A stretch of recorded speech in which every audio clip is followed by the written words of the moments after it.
Hey guys, welcome back to Maelstrom Gaming Studios. I'm Craig, and today we're going to go over how to convert a Tyranid Dimachaeron out of a Tyrannofex kit. This is going to be somewhat of a from ground zero all the way to finished. You'll see it in its painted form at the end. And now some disclaimers before we dive in too far. First disclaimer is that this is my first time doing this sort of build. I'm not much of a green stuff modeler, not much of a huge converter of anything. Simple conversions, yes, but not anything to this extent. So this is new to me. So if you see some things look a little weird if you're more of an expert converter, that's why. And now I should say that because when you watch this video, watch it from start to finish before you do any cutting or converting. Then watch me do it again while you do it, and that should get you a good result. You can see I talk about some mistakes I make and how they could have been done better.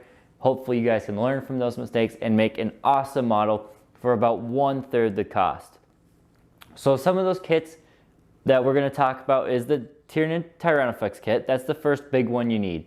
Covers 95% of all your parts. The second kit is the Broodlord kit. You need the piece that the Broodlord is standing on. It's optional, but I use it to be that pike that goes over the Dimachearon head. And then finally, you need one extra piece or set of scything talons. These scything talons can either be from the Hive Tyrant kit, the Trigon kit. I used them from a spare Tyrannofex I had laying around. So that would be matching with the scything talons already in the kit. So that's all you need. Before we dive in, please consider liking and subscribing to stay up to date on all of our content here at Maelstrom Gaming Studios. And if you do want to support the growth of our channel that much more, consider becoming a member. You get exclusive access to members only videos, our member only Discord, and other goodies just like that. So check it out down below. And with all that out of the way, let's dive into today's video.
Is cutting out this middle piece right here to allow it to be a bit more curved. Once that's cut, simply just glue the two pieces together so now the tail is a whole piece. Let that dry for a long time, make sure it's nice and strong before you move on to using the tail in another piece. While that dries, we can work on doing the head piece. So for me, I'm using this is from the Broodlord kit. I'm going to simply cut this, and this will act as the spike in the top part of the carapace overlapping the head. You don't have to do this if you don't have the piece, but for me, I am going to simply just start cutting this to get rid of that excess pieces, and then I will eventually glue it together. So now with the body, I'm checking the head. The head does not fit properly. So what I need to do is cut some of this bone structure. Some of this is horizontal, and that will prevent the head from being more of a horizontal. So I need to cut this away. As you will see here, I have cut it away and fitting those two pieces together just to make sure they go in as I want. And it'll be most important to glue these two pieces and let them sit for a long time with the plastic glue.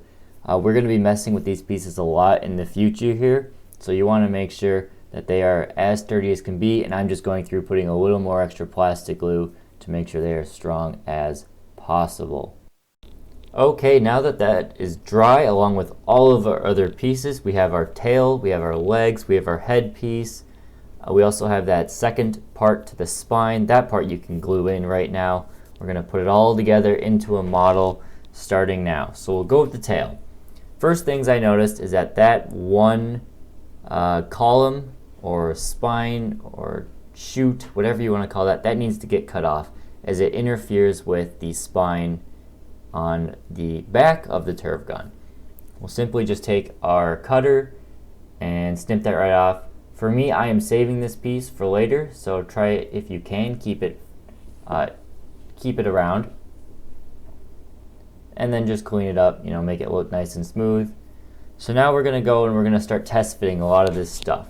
No gluing at this process. This is mainly just to map out to make sure this thing is going to look proper.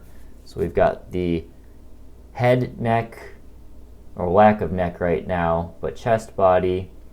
We're fitting the head in. We see, I don't know how I like that. So some of that's still curved. We're going to cut that. And yes, we're going to cut out that arm socket, but we will fix that in the future. Right now, I just think we need to cut that. Otherwise, the head is going to be in a weird position. So I've cut more of that off. Again, it is a lot of the body removed. I would not worry too much about this. We have parts to fill in those gaps along with green stuff, and that'll make the head and neck area look a lot better. So now what we're going to do is I have glued the feet in place of the tail. I didn't show it on camera, but that's something I did do, is glue those in place and let them dry for a while. I've also started working on a spine, just taken from 2 pieces of sprue. This spine is going to work as a wire form for our intermittent spine between the back, legs, and the middle body. As you can see, this is kind of the gap I'm going for. Doing this will give the height for the Dimachearon, or at least for the turf gun kit, to match the Dimachearon. So what I need to do here is I need to glue this structure to the base. I think modeling with the 2 bodies here is going to be very important, that at least one of these bodies is solid, something I can work with. So I'm going to glue it to the base so I can use the base to kind of handle and balance this thing as I build. Also going to apply a little more extra glue to this spine. It's crucial that this spine stays as strong as possible because it is going to be, along with putty, supporting the main joint of this model. So glue that on there, push it on definitely towards the back of the base as far as you can get it, because we are going to take up most of the model, and let it sit there and dry for a while. While that is drying, you can also officially glue this middle spine for the back into place. So I'm just taking some plastic glue and applying it to all the joints here. Once you have the glue on the joints, you can then form and take the spine, put it in there. It is a tricky piece.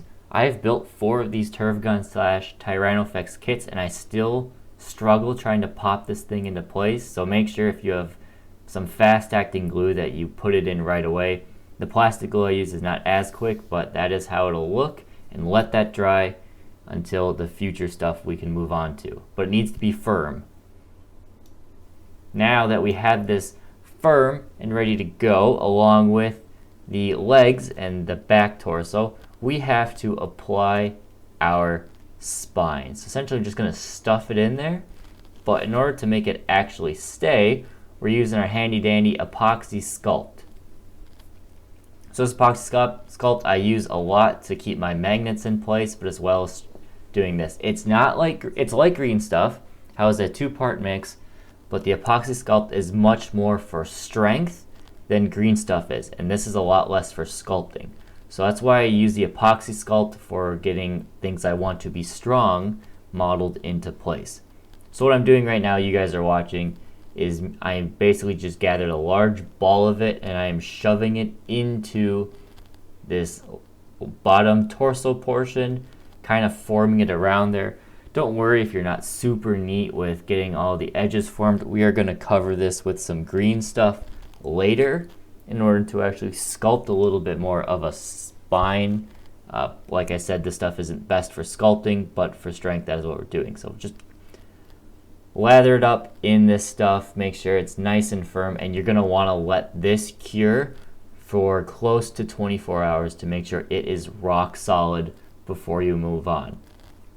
So I'm just kind of doing a quick test fit, not putting any weight on it, but showing you how I would think this is going to line up. So now that we have this, I'm going to take a little bit more putty and I'm going to thicken the spine. One mistake I made here that I want to note for everybody is at the end of the spine that is not sticking into the legs, make sure you have a lot less clearance on there. It still wants to be thick, but you'll see me later on in the video as I have to push it back after it's already been molded on there to make it work. That last little bit, I would like a little bit more clearance, but you can kind of see how I plan to have this fit into place. Okay, now we're going to make the claws. We have the sickle claws and we have the grasping talons we have to make. To do this, we're going to use all the support pieces, or support arms, I guess you could call them. We're going to use our 2 sets of sliding talons, one from the Tyrannofex kit and one from another kit. It could be Carnifex, it could be a spare Tyrannofex, whatever it may be. So this is generally how the shape of the sickle claw is going to work. We're going to have to do a little bit of cutting and some green stuffing, but overall that was the shape we're going to look. So first, cut off this spike talon, foot, whatever you want to call it. You might require a couple cuts like I do for mine, but cut it off. Keep it in good shape because we're going to need at least one of these later when we are sculpting our tail, because the Dimachearon tail has a nice big chunk. So keep that set aside for later, and then you're going to want to clean up the bits. But now you can see our sliding talons and how those fit. One thing that is important is that the little hook claw at the end of the sliding talon, we need to keep that. So make sure you cut it off. Find a nice place where you can cut it but still have some movement of it. Try to hold it in place. You can see I did not hold it in place, and that sent it flying. Other than that, we are going to do that to the other one. Now I held it in place, looks good. Again, those will be saved later. We're going to use them for our thorax most likely. Here we're cutting the sliding talons off of the arms. Now it's important to note, at least 2 of these sliding talon arms, we do need those to be the arms of our rending claw type things. So here we have our 2 arms I have chosen.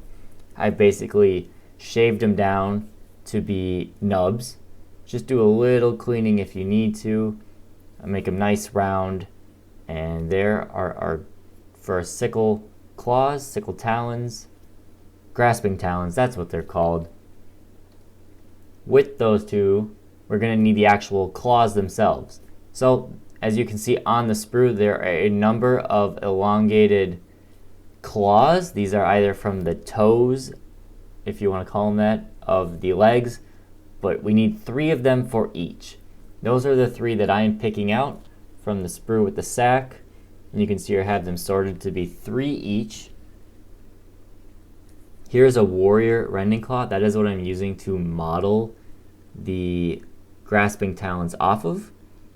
So I'm using green stuff here. This is the first time I've used green stuff is making this project. So it works just like epoxy sculpt, where you need, it's a 2-part product, you need equal parts of each. However, green stuff is very tacky, unlike the epoxy sculpt. So you're going to need a wet paper towel, something to keep your tools and your fingers wet and sculpting with it so it doesn't stick to you. And you are probably going to, well, as I do here, you don't want to use the centerpiece because the centerpiece is already formed a little bit, so you get some hard structure in there which messes up your sculpting. You're going to want some sculpting tools. For me, I don't have much because I've never done it before. Here's my paper towel, and again, just form some balls of green stuff, you know, roughly the size of like a fist for this talon. And we're going to just slap that ball right on the end of the talon. Again, I'm keeping my fingers wet so it does not stick to me. And you're going to take your claws and simply just push them in there to form the shape, modeling it after the rending claw from the warrior. So 2 talons on the side and 1 on the top. You can do it a different way if you want, but this is how I am going to do it. Now right there, it doesn't look very good, I'll be honest, but that is why we're going to use our sculpting tool to have it match the shape of the actual rending claw. So make sure your tool is wet so it doesn't stick to it, and just sort of form it into place how you see fit. I am not a sculptor, remember, so I'm just doing what I can. Now, where these go on the body once they're all set and dry is that they're going to go towards the back behind the only existing arm socket, because that existing arm socket is going to be for our sickle claws, as you can see here. So we will have to drill. There is an already preset hole right there, which is used to, I believe, keep the sack in place or other claws, but we're going to use that as a pilot hole later on. So here are 2 claws all said and done. Sorry the camera is not focusing on them as well. There we go. So with green stuff, you can move it around a little bit while it's not 100% dry. So it's me just kind of positioning the talons a little bit more to my liking. Now just set them aside because we will come back to those later. While those dry, we're going to make the sickle claws. So to do that, we've got these 2 arms, we've got our 4 scything talons, the actual talons themselves, and we're going to need a lot more green stuff. So again, make the balls of green stuff and do the same thing. Slap it on the edge of these arms. Make sure you got a lot there, and you're going to want to keep your fingers wet, form them in there, and just take your scything talons and press them in there.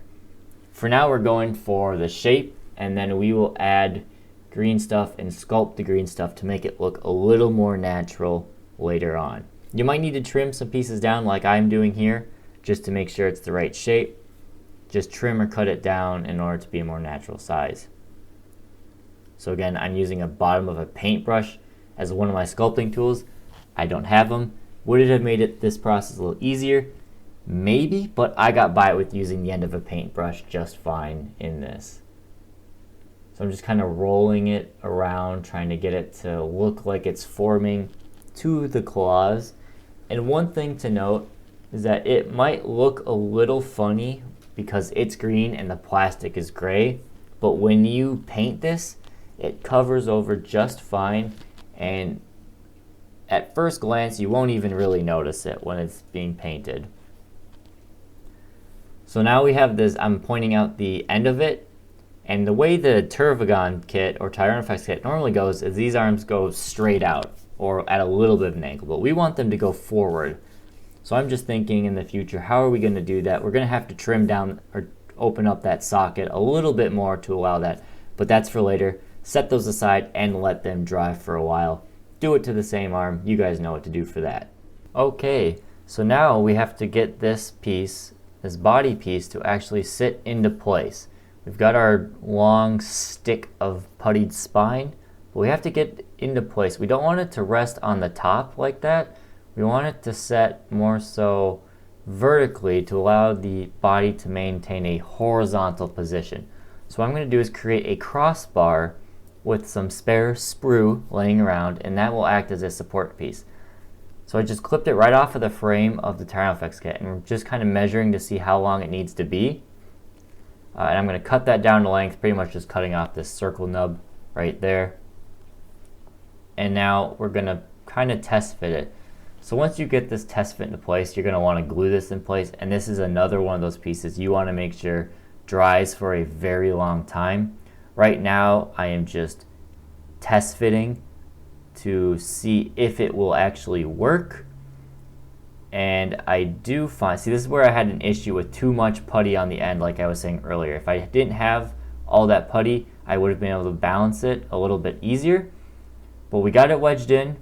And this is purely no glue right now, but that is how it's going to look like in the future, just test fitting this on. So glue that crossbar in place and let that dry for a long time. Now we got to work on making our thorax before we glue this in place. So while our crossbar is drying, we've got all of these spare talons clipped from various parts of the spare scything talons, clipped off of pieces from the Tyranid. I used the 4 talons from the Tyranid mouth. So we'll clip those out, and those will be the front ones, and we're really just going to use some green stuff and put these talons 1, 2, 3, 4 in a row to make our little bit of a thorax. So again, I'm just testing out a claw, this is one thing you want to do, is there's that pilot hole I mentioned earlier. We want to make sure we don't have our rending claws interfere with our talons. So I've got a large drill bit here, and I'm just going to drill out that back pilot hole that is already on the sculpt, make it a little bit bigger, and we're going to use that in order to be a good fit for the rest of our kit. And then here I've got my knife, and I'm just cutting out a little bit more of the hole, making it wider because I didn't have a drill bit wide enough to cut a hole big enough. But with what we have, that should suffice for a hole. Now that we've test fitted that, we can start putting the thoraxes in, and there we go. Well, bam, that is our Thorax Maw. If you want to go crazier with it, by all means do it, but let all of those little talons dry for a while before you go too crazy on mounting the body. So here you go. You can see the crossbar is dry, and this is what it looks like resting in position along with the spine that we have constructed. So what we're going to do now that the crossbar is dry, we're going to glue the crossbar and the body into place. So we've got one joint right there that's just barely touching. We're going to glue that just to add some extra strength, and we're going to apply some glue to the crossbar and the spine piece. This will not make it perfect strong, but this will make it strong enough for us to add some epoxy sculpt later on in order to really make it strong. Now that it's dry, the glue that we applied, see it's firm, but I don't trust it enough to just be held on there. So we're going to take a little more epoxy sculpt, and we're basically going to pinch it around the crossbar and the spine, and that will really hold it into place. Here you can see the final version. I've let this dry a lot overnight. It is very sturdy. That crossbar in the model is not moving. And next, what we have to do is fill that weird white gap we have in between the two parts. Right there, we need to make a new stomach type feature. So we're going to need a lot of green stuff for this. Again, cut out a nice chunk, equal parts of yellow and blue. Do not use the middle part because they already have some drying or merging problems happening there, which means you might get some weird forms, especially at this part. We're going to want to make sure it gets really flat. So make sure your tools are wet. You don't want your tool and your surface to be very wet, and you want to flatten out a nice long flat piece of, see, that's what happens when they're not wet. So I'm getting my fingers wet, getting the area wet. But this is, we're going to wrap this around the putty, as you can see. So just kind of form it, and we're going to wrap it all the way around. Sorry for the bad camera. Again, not great at making these, but use some sculpting tools or whatever you have to kind of form it into place there as it's wrapped around that belly. This should give it more definition, and it will allow us to sculpt it without worrying about using sculpting putty for strength. So I cut some lines with my X-Acto knife, and I'm using this tool to kind of widen those lines in order to try and mimic the bone rib-like structure that the Tyranids have. So I do this on both sides of it. I'd say it sort of works. Again, I'm not the best sculptor, but looking at this thing fully painted, you notice it, but it's not atrocious. Maybe you guys can do a lot better. I'm just providing the guidelines here in this video. So that's what it looks like. Let that dry overnight, and now we can continue on to the rest of the Dimachearon.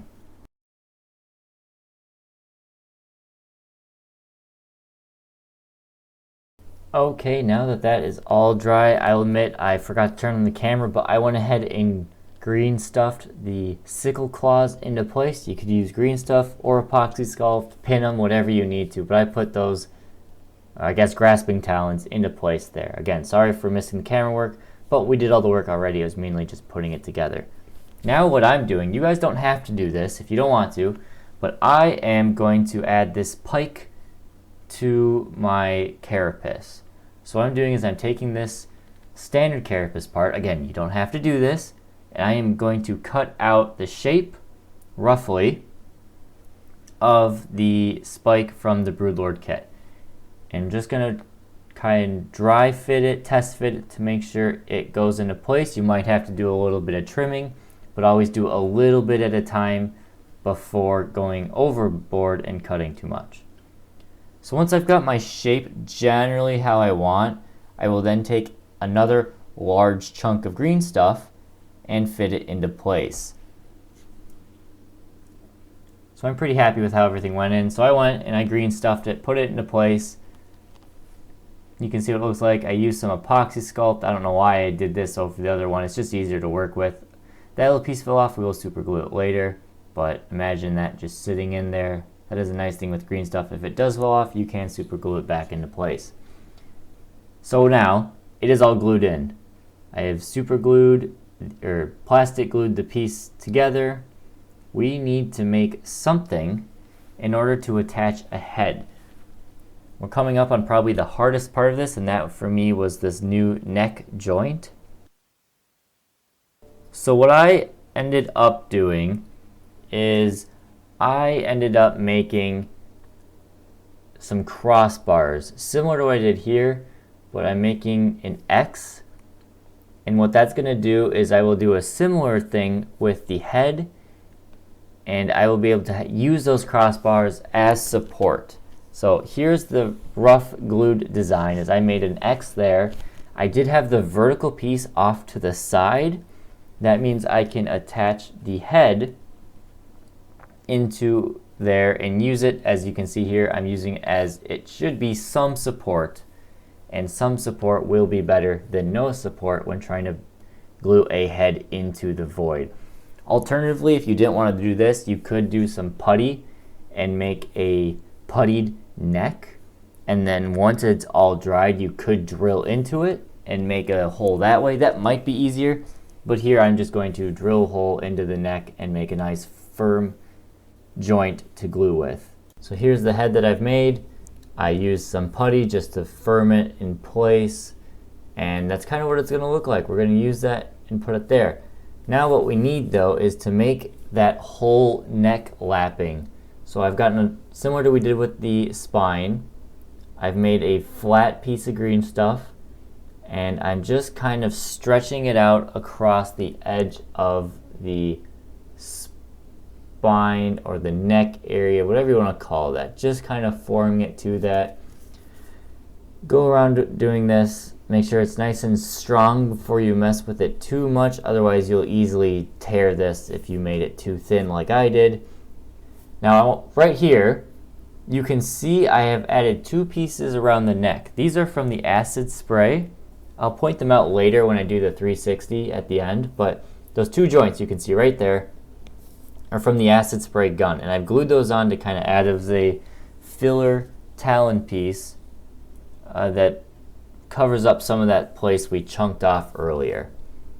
So I'm just going ahead now and gluing in some of the arms. Again, you can see that joint, that acid spray piece I've put right there, just using the green stuff putty.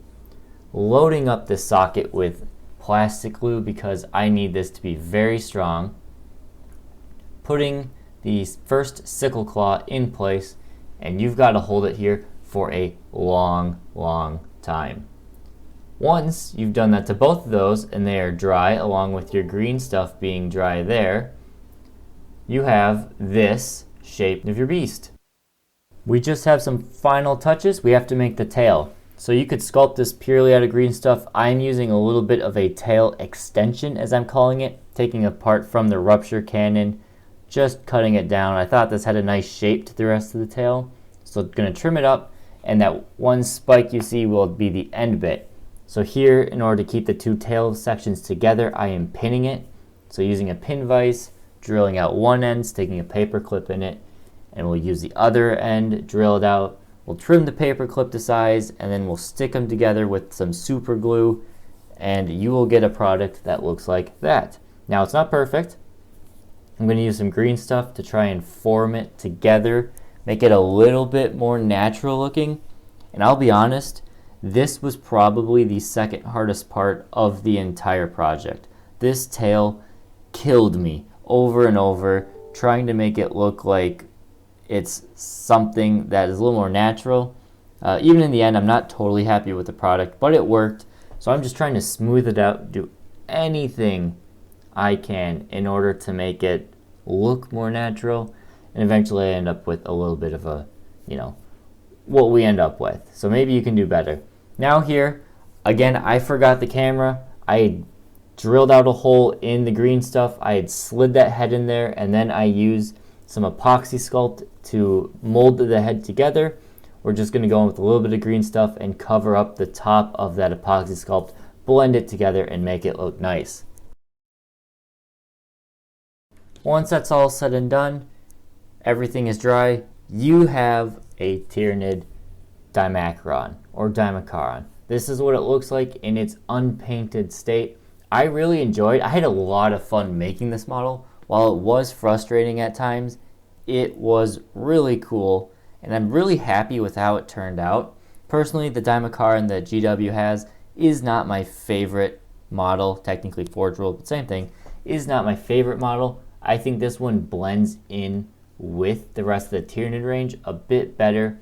Could I have done things better? Yes. Maybe you can take from what I learned and do things a little bit better, but we'll leave you on this finishing note. Here's what it looks like with color. Now, I think the green stuff kind of hid, and even the epoxy sculpt has been hidden by the color. It makes things look very nice, and I think he blends in. So let me know what you guys think in the comments. Yes, this was not a perfect video. There are people who do this sort of style video way better than I do, but as a Tyranid fan, I wanted to show that if you want a Dimachearon, you can have the fun in making one for roughly a third the cost of another one. So again, let me know what you think in the comments. Thank you to all of our channel members for making videos here at Maelstrom Gaming Studios possible at the rate at which we do them. All of you from the troop all the way up to HQ mean a lot to us, and we couldn't do this without you. So thank you guys for watching. We'll catch you next time here at Maelstrom Gaming Studios, and have a great day.